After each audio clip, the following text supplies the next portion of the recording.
नमस्कार, जोहार। झारखंड की महत्वपूर्ण खबरों के बुलेटिन में आपका स्वागत है। खबरों की ओर बढ़े उससे पहले बता दें कि आज मां दुर्गा के 5वें स्वरूप की होगी पूजा। मां दुर्गा जी के 5वें स्वरूप को स्कंद माता के नाम से जाना जाता है। इनकी उपासना नवरात्र के 5वें दिन की जाती है। भगवान अस्कंद कार्तिकेय नाम से भी जाने जाते हैं। ये प्रसिद्ध देवासुर संग्राम में देवताओं के सेनापति बने थे। इन्हीं भगवान स्कंद की माता होने के कारण मां के इस 5वें स्वरूप को स्कंद माता के नाम से जाना जाता है। पहली बड़ी खबर, मैया में 1100 रुपए जोड़ने का संकल्प ले केंद्र हेमंत सोरेन। मुख्यमंत्री हेमंत सोरेन ने झारखंड में आगामी विधानसभा चुनाव को लेकर भाजपा के घोषणा पत्र पंचप्रण पर कड़ा पलटवार किया है। सीएम ने कहा कि मैया सम्मान योजना पूरे देश में समय की जरूरत है। उन्होंने प्रधानमंत्री नरेंद्र मोदी से मांग की है कि केंद्र सरकार अपनी तरफ से मैया सम्मान में 1100 रुपए जोड़े और आजीवन पैसे देने का लिखित संकल्प ले। हेमंत सोरेन ने एक्स पर पोस्ट के जरिए कहा कि यह कितना हास्यास्पद है कि झारखंड में महिलाओं को 2100 देने की बात करने वाली भाजपा उड़ीसा सरकार मात्र 830 रुपए महीना केवल 5 सालों के लिए दे रही है। जम्मू कश्मीर में भाजपा ने घोषणा की कि वहां के हर परिवार की एक महिला को ही मां योजना का लाभ देगी। मध्य प्रदेश में 1000 रुपए में जो अब शर्त सहित 1250 रुपए देने की बात भाजपा ने की है। मुख्यमंत्री ने पोस्ट में लिखा कि केंद्र को देश के हर राज्य की हर बहन को 2500 रुपए भेजने की योजना जल्द लागू करे, वरना यह झूठों का जुमला फेंकना, बहनों के बीच भेद करना बंद करे। अगली बड़ी खबर, मैया सम्मान योजना की तीसरी किस्त 4 दिनों में।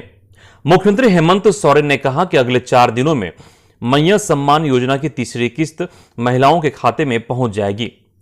इधर उन्होंने ट्वीट करते हुए पीएम मोदी से रविवार को यह मांग भी दोहराई कि केंद्रीय कोल कंपनियों पर झारखंड का बकाया 1,36,00,000 रुपये लौटाया जाए, क्योंकि अब सुप्रीम कोर्ट से भी आदेश है। केंद्र ने राशि दी तो हम झारखंड की 18 से 50 वर्ष तक की हर झारखंडी बहन को इसी माह से अगली किस्त के रूप में 2500 रुपए देंगे, प्रति माह भेजना शुरू कर देंगे, वह भी बिना किसी शर्त के।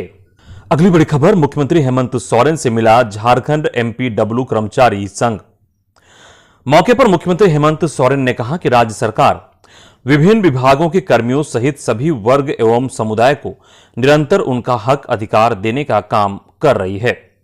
सीएम ने यह बातें झारखंड राज्य एमपीडब्ल्यू कर्मचारी संघ, झारखंड राज्य अराजपत्री कर्मचारी महासंघ एवं संविदा अनुबंध एकमुश्त झारखंड कर्मचारी संघ के प्रतिनिधिमंडल से कही।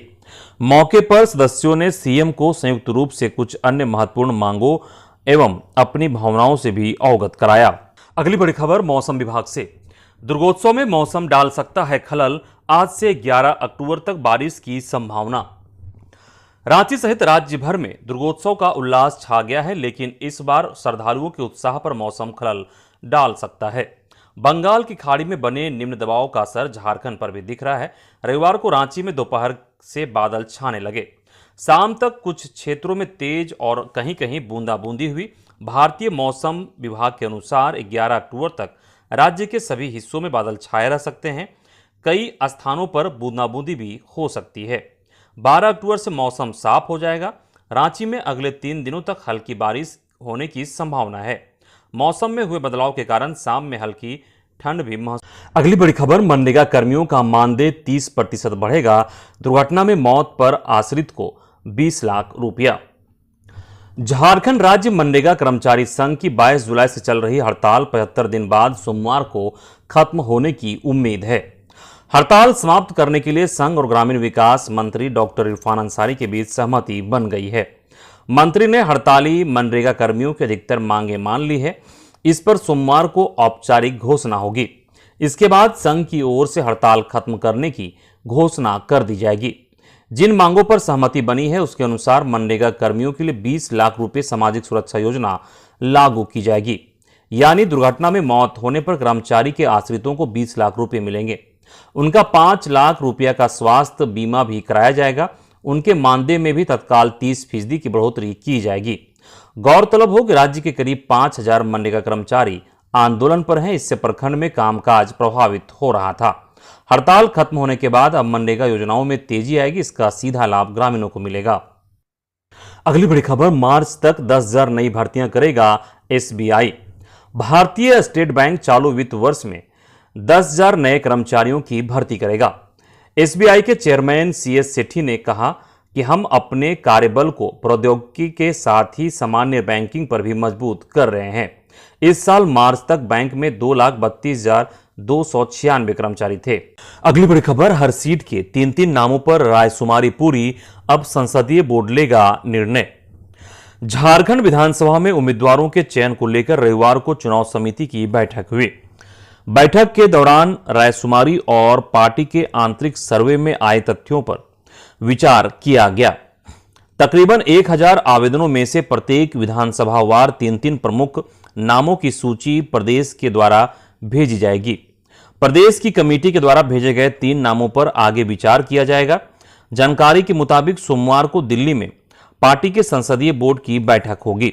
संसदीय बोर्ड की बैठक में प्रदेश अध्यक्ष बाबूलाल मरांडी, चुनाव प्रभारी शिवराज सिंह चौहान और सह प्रभारी हेमंत विश्व शर्मा शामिल रहेंगे। अगली बड़ी खबर, अभ्यर्थी 13 को लगाएंगे छात्र अदालत। मोरहा मादी के बापू वाटिका में जेएसएससी सीजीएल परीक्षा रद्द करने की मांग को लेकर अभ्यर्थियों का धरना रविवार को 5वें दिन भी जारी रहा। अभ्यर्थियों ने बताया कि वे परीक्षाओं में हो रहे धांधली को लेकर 13 अक्टूबर को छात्र अदालत लगाएंगे। प्रत्येक जिले के 11 छात्र जिला प्रतिनिधि के तौर पर जनप्रतिनिधियों से सवाल करेंगे। बताया कि जेएसएससी जेपीएससी के अध्यक्ष व सदस्य के साथ जनप्रतिनिधियों को आमंत्रित करने की तैयारी है। अभ्यर्थी सफी ने कहा कि जेएसएससी व जेपीएससी में भ्रष्टाचार चरम पर है। इधर टॉप पर ट्रेंड करता रहा cancel JSSC CGL. JSSC CGL परीक्षा रद्द कराने के लिए शनिवार को मशाल जुलूस के बाद रविवार की सुबह 10 बजे से कैंसिल जेएसएससी सीजीएल ट्रेंड करता रहा। छात्रों ने एक्स हैंडल पर कैंसिल जेएसएससी सीजीएल का ट्रेंड कराने के अभियान की शुरुआत की। यह करीब 11 बजे ही टॉप ट्रेंडिंग बन गया। देर रात देश भर में टॉप ट्रेंडिंग पर रहा। रात 9 बजे तक 5 लाख से अधिक पोस्ट किए जा चुके थे। अभ्यर्थी अपने पोस्ट के माध्यम से जेएसएससी की कमियों और खामियों को भी बता रहे थे। अगली बड़ी खबर, बीएड एमएड के संविदा प्राध्यापक होंगे नियमित। झारखंड सरकार के उच्च एवं तकनीकी शिक्षा मंत्री रामदास सोरेन ने कहा कि राज्य के विश्वविद्यालय और उनके अंगीभूत कॉलेजों में सत्र 2005-06 से संचालित बीएड और एमएड पाठ्यक्रम में संविदा पर कार्यरत सभी प्राध्यापकों की सेवा नियमित होगी और इन्हें यूजीसी ग्रेड पे 57,700 रुपये देने के लिए विभागीय सचिव और निदेशक को निर्देश दे दिए गए हैं। शिक्षा मंत्री ने ये बातें रविवार को झारखंड राज्य बीएड एमएड प्राध्यापक संघ के प्रतिनिधिमंडल से वार्ता के दौरान कही। उन्होंने कहा कि राज्य के सभी राजकीय विश्वविद्यालय में एमएड और सरकारी कॉलेजों में बीएड पाठ्यक्रम शुरू करने की योजना पर भी सरकार काम कर रही है। शिक्षा मंत्री ने शिक्षकों को आश्वासन दिया कि जेएमएम की सरकार ने ही नौकरी दी है और नियमित भी यही सरकार करेगी। उन्होंने कहा कि यह आपकी सरकार है, समय कम है लेकिन फिर भी प्रयास जारी है। अगली बड़ी खबर, आउटसोर्सिंग कर्मियों का मानदेय तय करेगी सरकार। आउटसोर्सिंग के माध्यम से काम कर रहे हजारों कर्मियों को मानदेय समेत अन्य सुविधाओं देने की दिशा में राज्य सरकार एक बड़ा फैसला लेने जा रही है। हाई कोर्ट द्वारा दिए गए आदेश और इन कर्मियों की परेशानी को देखते हुए एक प्रस्ताव तैयार किया गया है ताकि इनके हित में नीतिगत निर्णय लिया जा सके। सीएम हेमंत सोरेन की अध्यक्षता में मंगलवार को प्रस्तावित कैबिनेट की बैठक में प्रस्ताव पर स्वीकृति मिलने की संभावना है। प्रस्ताव को मंजूरी मिलते ही आउटसोर्सिंग कंपनियों में काम कर रहे कर्मियों के लिए सरकार नियमावली बनाने की तैयारी में है। वर्तमान में सरकार के विभिन्न विभागों से लेकर प्रखंड स्तर तक ऐसे आउटसोर्सिंग कर्मियों की संख्या 31,000 से अधिक है।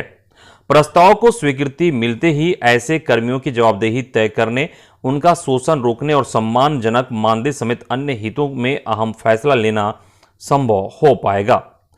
बता दें कि हाईकोर्ट ने आउटसोर्सिंग के द्वारा विभागों में सेवा लेने के संबंध में पूर्व में एक आदेश पारित किया था। इसी आदेश के तहत सरकार को नीतिगत निर्णय लेना है। सरकार के पास अभी तक कोई भी नीति नहीं थी, इससे कई तरह की प्रशासनिक समस्याएं आती रहती है। हाईकोर्ट के आदेश के बाद बीते साल मार्च अप्रैल में सरकारी स्तर पर पहल शुरू हुई थी। इधर मुख्यमंत्री के निर्देश पर वित्त विभाग ने हाल ही में विभागों और उनके अधीनस्थ कार्यालयों से आउटसोर्स कर्मियों का ब्यौरा मांगा था। बता दें कि विभागों में संविदा वाले कंप्यूटर ऑपरेटर को जहां 30,000 मिलता है, वहीं इसी काम के लिए आउटसोर्स को मात्र 12,000 से 18,000 रुपए मानदेय मिलता है। अगली खबर, माओवादियों ने 15 को बंद की घोषणा की। भाकपा माओवादियों ने नक्सली जया उर्फ मनोरमा की मौत के विरोध में 15 अक्टूबर को झारखंड बिहार बंद की घोषणा की है। इसको लेकर भाकपा माओवादी Bihar Jharkhand special area committee के प्रवक्ता आजाद की ओर से प्रेस विज्ञप्ति जारी की गई है। आजाद की ओर से जारी विज्ञप्ति में कहा गया है कि जया की गंभीर अवस्था में गिरफ्तारी की गई। उसी समय मांग की गई थी कि राज्य सरकार और पुलिस उसके इलाज की व्यवस्था करे। अगली बड़ी खबर, झारखंड सरकार का बड़ा फैसला, मॉब लिंचिंग और उत्पाद सिपाही दौड़ में मृतकों के आश्रितों को आज मिलेगा 4-4 लाख की राशि। मॉब लिंचिंग और उत्पाद सिपाही दौड़ में मृतकों के आश्रितों को आज आर्थिक सहायता राशि प्रदान की जाएगी। इसे लेकर देर रात लेटर ही जारी हुआ।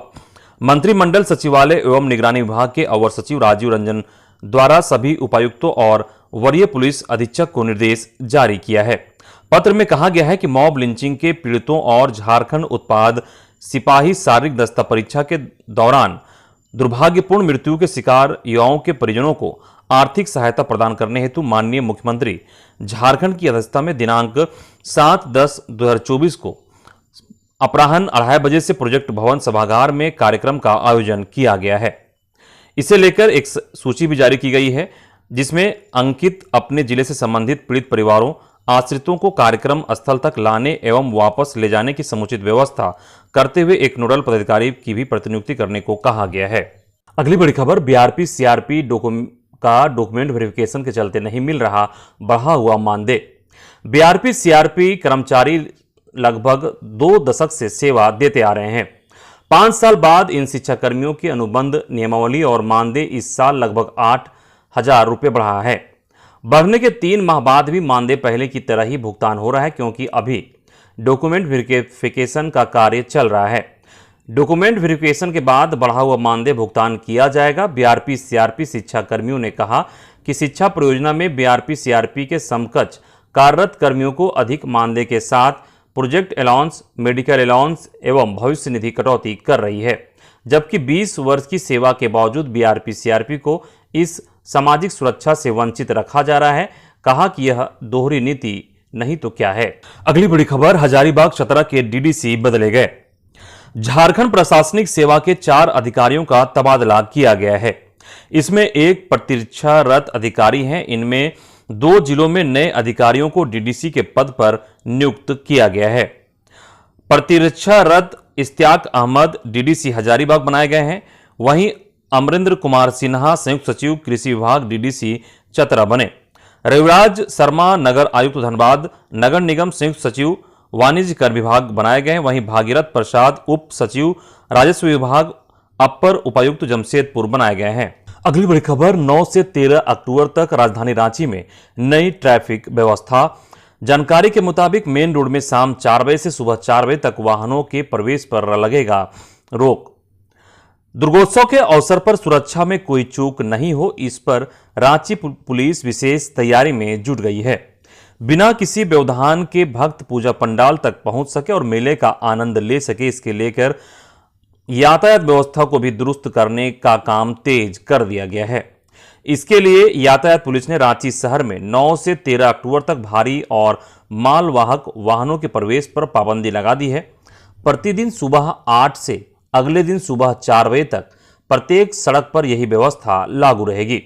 वहीं मेन रोड में भी पूजा के दौरान निजी और यात्री वाहनों का प्रवेश पर हर रोज शाम 4 बजे से अगले दिन सुबह 4 बजे तक वर्जित रहेगा। यातायात पुलिस अधीक्षक कैलाश करमाली ने रविवार को इससे संबंधित आदेश जारी किया है। साथ ही ट्रैफिक एसपी ने पूजा के दौरान श्रद्धालुओं के लिए वाहनों की पार्किंग के अलावा कुछ मार्गों में वाहनों के परिचालन पर भी रोक लगा दी है। दूसरी ओर पूजा पंडालों में आने वाले श्रद्धालुओं के वाहनों के लिए भी अलग से व्यवस्था की गई है। श्रद्धालु के वाहनों के लिए शहर में अलग अलग स्थानों की पार्किंग की भी व्यवस्था की गई है। अगली बड़ी खबर, घोटालेबाज को बचाने के लिए कोर्ट जाती है सरकार, बाबूलाल मरांडी। भाजपा प्रदेश अध्यक्ष बाबूलाल मरांडी ने रविवार को कहा कि मुख्यमंत्री हेमंत सरकार घोटालेबाजों को बचाने में जुटी है। सरकार का काम है भ्रष्टाचारियों को पकड़ना, गड़बड़ी की जांच कराना, दोषियों को सजा दिलवाना। पर हेमंत सरकार ठीक उलट, हाईकोर्ट से लेकर सुप्रीम कोर्ट तक में सरकारी पैसे से देश के मशहूर वकीलों की टीम रखकर घोटाले की जांच नहीं होने देने, घोटालेबाजों को बचाने और जांच को लटकाने का काम करती रही है। मरांडी ने कहा कि वे पहले बता दे रहे हैं कि धनबाद में पिछले 5 सालों में आजादी के बाद के सबसे बड़ा कोयला चोरी और घोटाले की सीबीआई ईडी जांच के लिए हाईकोर्ट द्वारा दिए गए आदेश को रोकवाने एवं चोरी में शामिल अफसरों को बचाने के लिए हेमंत सरकार सुप्रीम कोर्ट जाएगी। अगली खबर, मरवाड़ी कॉलेज में 100 से अधिक रिक्तियां आ रही है। मरवाड़ी कॉलेज प्लेसमेंट सेल की ओर से एक विशेष वर्चुअल कैंपस प्लेसमेंट ड्राइव का आयोजन होगा। इसके लिए ऑनलाइन आवेदन आमंत्रित किए गए हैं। फूटेक ग्लोबल प्राइवेट लिमिटेड भारतीय रेलवे के लिए एग्जीक्यूटिव असिस्टेंट मैनेजर और मैनेजरियल पदों पर 100 से अधिक उम्मीदवारों की भर्ती करने जा रहा है।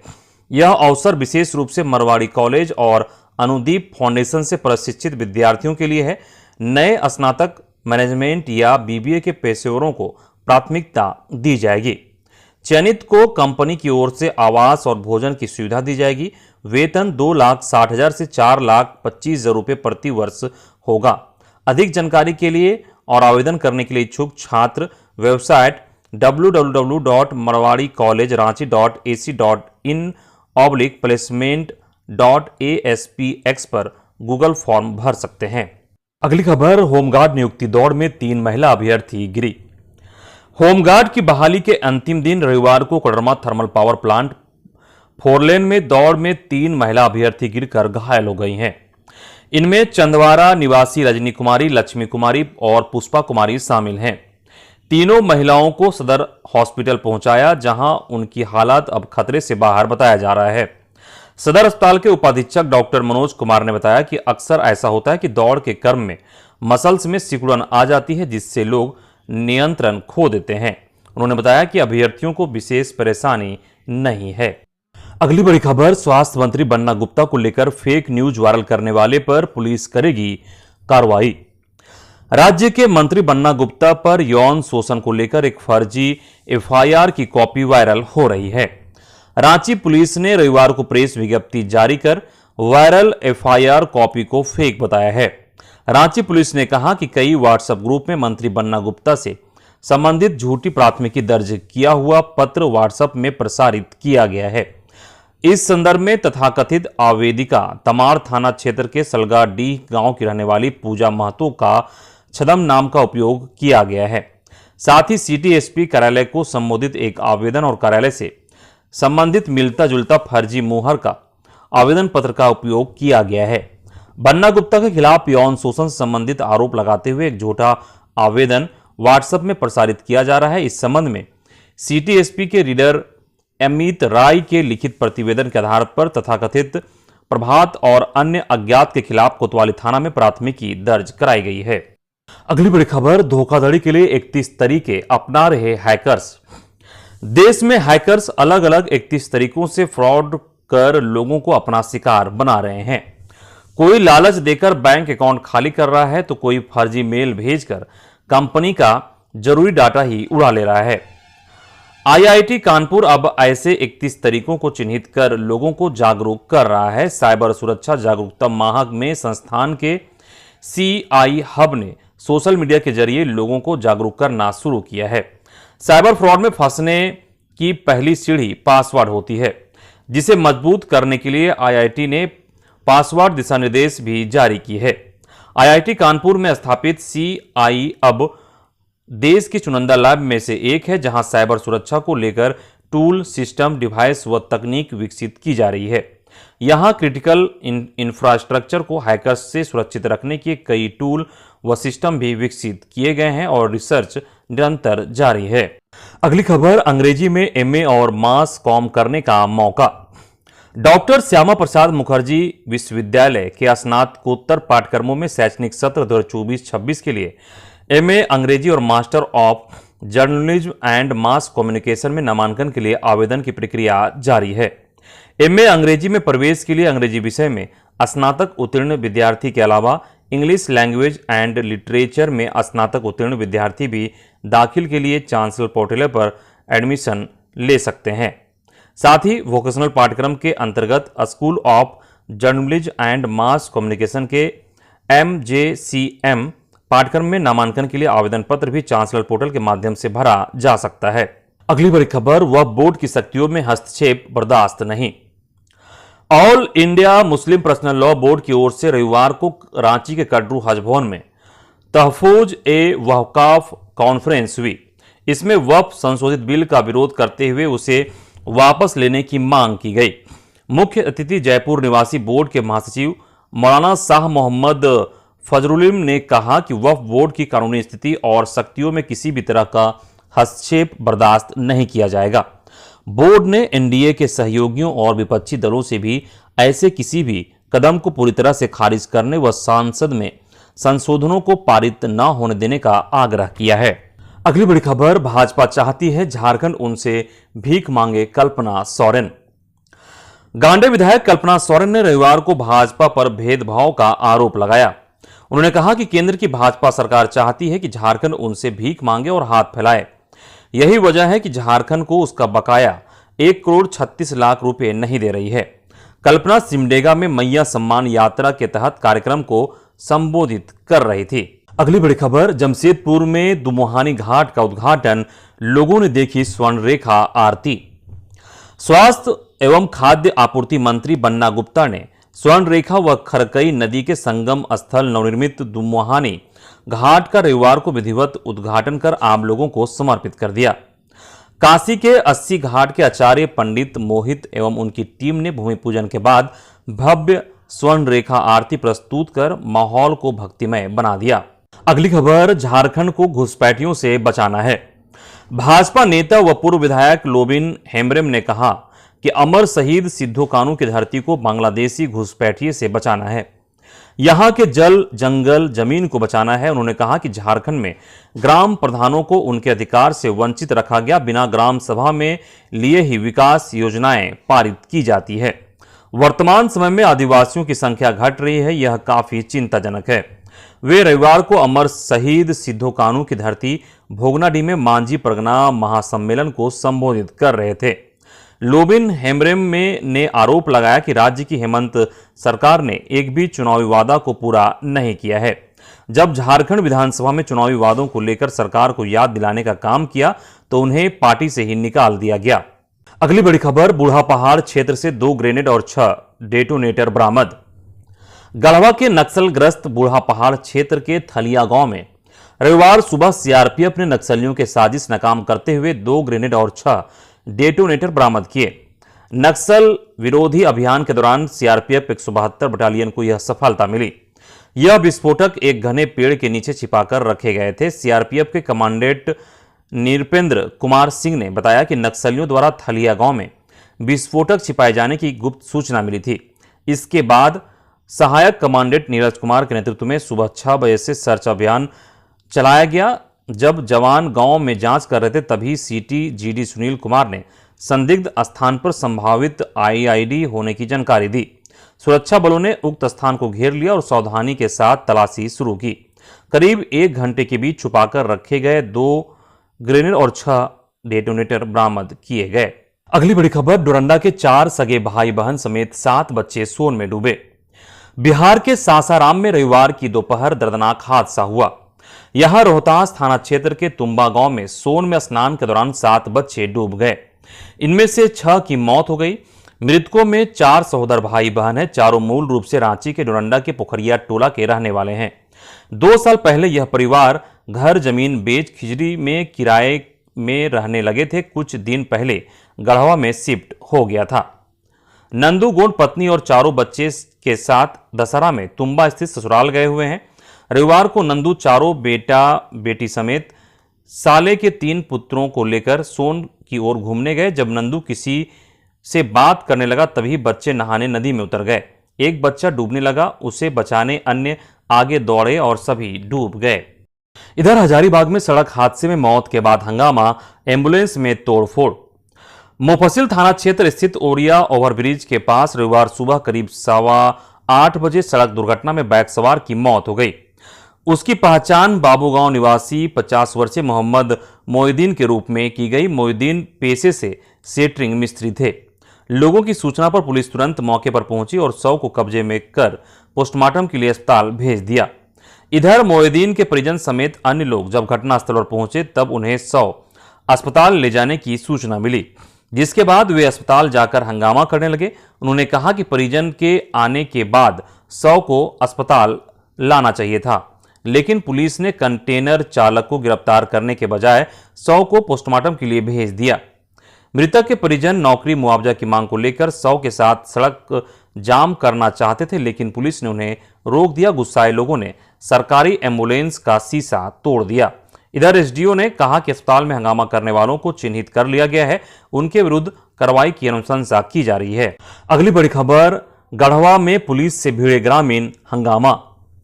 गढ़वा के मेराल थाना अंतर्गत NH 75 पर बाना महुआ गांव के पास पुलिस पब्लिक के बीच देर शाम झड़प होने का मामला प्रकाश में आया है। घटना से आक्रोशित ग्रामीणों ने करीब 2.5 घंटे तक सड़क जाम कर दिया। सूचना पर पहुंचे एसपी दीपक कुमार पांडे ने आक्रोशित ग्रामीणों को समझा बुझाकर मामला शांत कराया। एसपी ने बताया कि मेराल पुलिस गश्ती पर निकली थी। उसी क्रम में बाना महुआ में एक युवक के साथ पुलिस की नोकझोंक हुई। उसके बाद घटना से आक्रोशित ग्रामीणों ने सड़क जाम कर दिया। उसी दौरान नगर उटारी की ओर जा रहे सांसद बीडी राम को भी आक्रोशित लोगों ने रोक दिया। उसके बाद सांसद को वापस लौटना पड़ा। सूचना पर पहुंची मेराल पुलिस लोगों को समझाने में असफल रही। उसके बाद सूचना पर एसपी दल बल के साथ घटनास्थल पर पहुंचे और लोगों को समझा बुझाकर जाम को हटवाया।